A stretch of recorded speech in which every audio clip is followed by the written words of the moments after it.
All right, round two. You know, round one, I got on the chase card. So here we go with round two of Top of the Pines presented by Discraft. This round is much better. Do I move up from chase card? You'll see. Do I move down? You'll see. I bet you saw by the thumbnail that it was under par because it was green.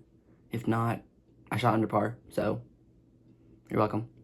And we'll start on hole one. I've still got these, so that's why I keep looking down, because I'm looking at the round, like my description for each hole, how I played it. So I hope you enjoy this one. Before you watch this one, go watch round one, so you kind of know what's going on, kind of what I'm playing for. But yeah, I hope you enjoy this, and let's get right into it. All right, hole one. I'm gonna keep putting the description or the hole whatever up there. So hole one, I got through the gap today. I don't think I got through last time. And then I got to about a 60-footer.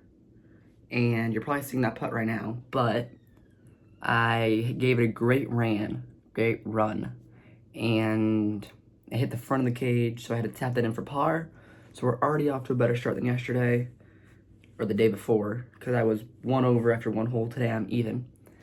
So we're still 2 over on the round. But hole two, I threw the chemtrail really low against this time, again. But it got like the biggest skip I've ever seen in my life, and it skipped like an extra 200 feet. Because it hit the front of the drop zone, because there was a Mando right in front of it. It hit the front of the drop zone tee pad and skipped up in the air. So it got a nice flight out of it. But it put me to where I couldn't get around the Mando without having to lay up for the Mando. So I had to lay up for the Mando, and then great approach shot, and then a great putt. So parred that hole again. And then hole three, I early released this super badly. So I was like behind a big bush, and I had to like forehand around it just to even get a shot for par, which I ended up doing. So we parred that hole also. Hole four, I had another flex forehand with Firebird, but it didn't flex out enough. So I had to pitch up for that and take par. And then hole five, I had a forehand with Turbulence, play it the exact same way as the last video you saw. My upshot stayed in bounds, but I missed my putt. I think every video we got, I had missed my putt. Like every single video. And then hole six, I hit back-to-back kicks off trees that put me off of the fairway. And then, so I had to have an upshot and a putt just to save bogey, which I ended up doing. So we are 1 over, so we're 3 over overall. And then hole seven, I forehanded it with the Firebird, and it landed in like the exact same spot, so I had to tap in birdie, back to even par for the round. And then hole eight, I had probably the longest drive ever on the day for that hole, but I had it like behind the trees, so I had to like straddle putt around. It was like a 30-footer I had to straddle putt, and I ended up making it from there. So we birdied that hole. That hole had like 4 or 5 birdies the whole tournament, so that was a good one to birdie. And then hole nine, I threw it really straight with the Sapphire. I didn't really have a line to get around the little gap, so I had to pitch out to get a straight line, and then I missed like a 15-footer, 20-footer for par, so I ended up bogeying that hole, which stinks, but out of my front 9, I think I was even or 1 under or 1 over. I was like hovering around even par, which is really good. So that was a big bonus. Yeah, now that we're on the back 9, which if you saw the last video is much more open, much more available for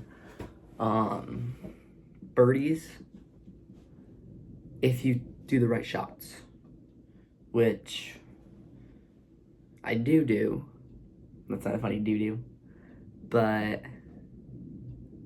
I also don't do, I guess you could say.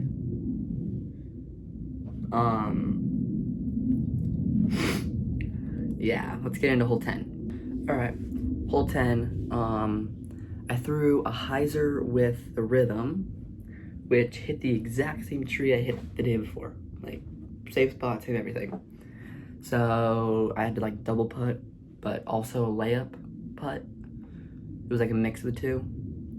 So we ended up parring that hole, and then hole 11, I threw the buzz and it hit the first tree in the fairway. So that put me totally out of birdie chance.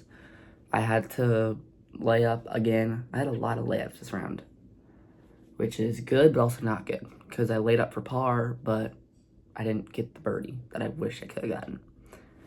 So I got that for par also. And then hole 12, I threw it really low with the buzz again.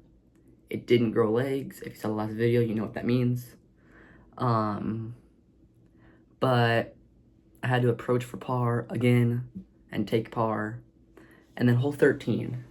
This is the hole I triple bogeyed the day before.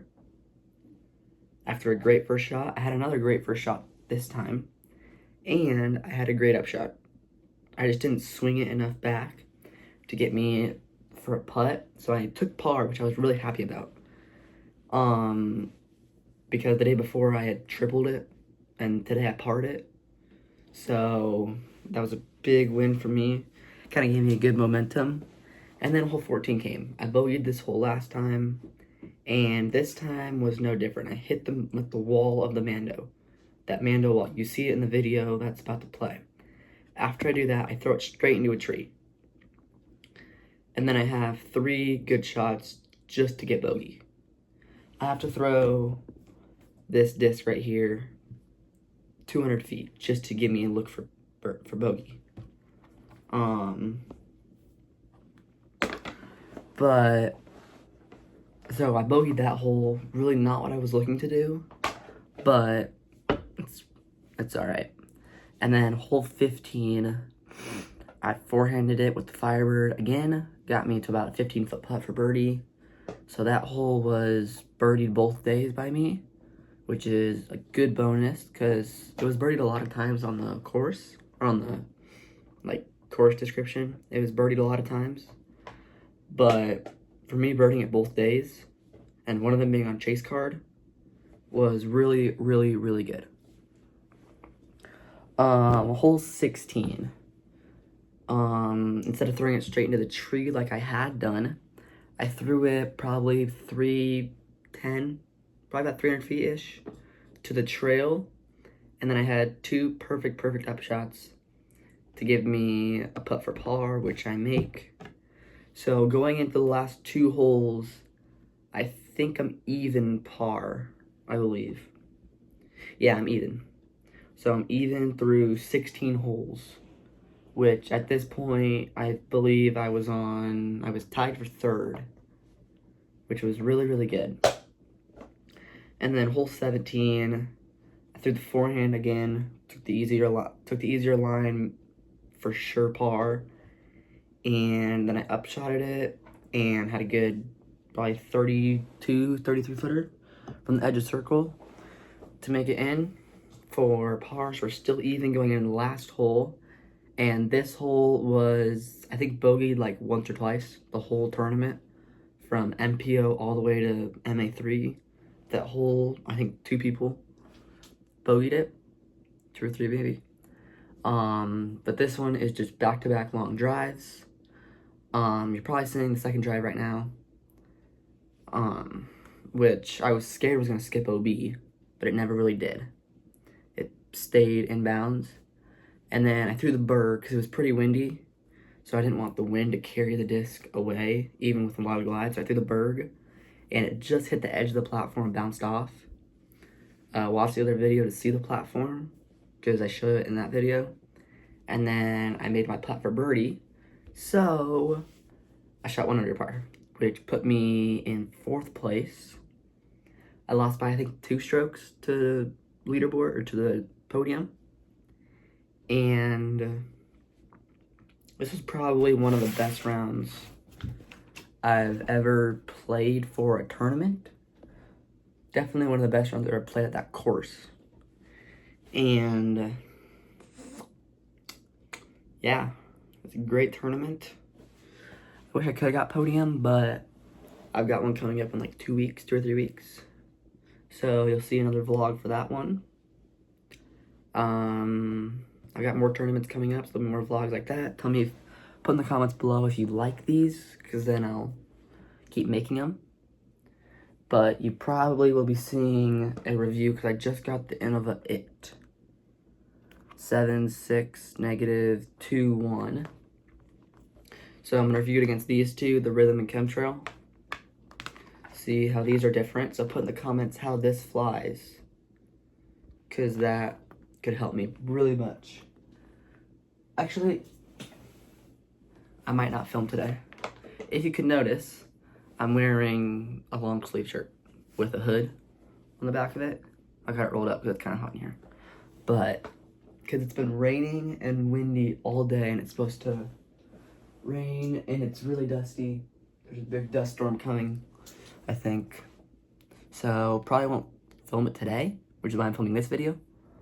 But there'll definitely be a video coming out on this and comparing it against these two, probably. I think that's really it. Tune in or check the round 1 video I made, because that one's pretty good. Check the video that's about to come out. I've already edited it and everything. It's just waiting for this one to come out, where I talk about those discs back there. And other ones I got over the weekend up there. Yeah, also, ooh, good thing I remembered this. So all those like disc and a dash reviews I've been doing, I've put them into here. So like there's a bunch of discs in here that I've reviewed and stuff.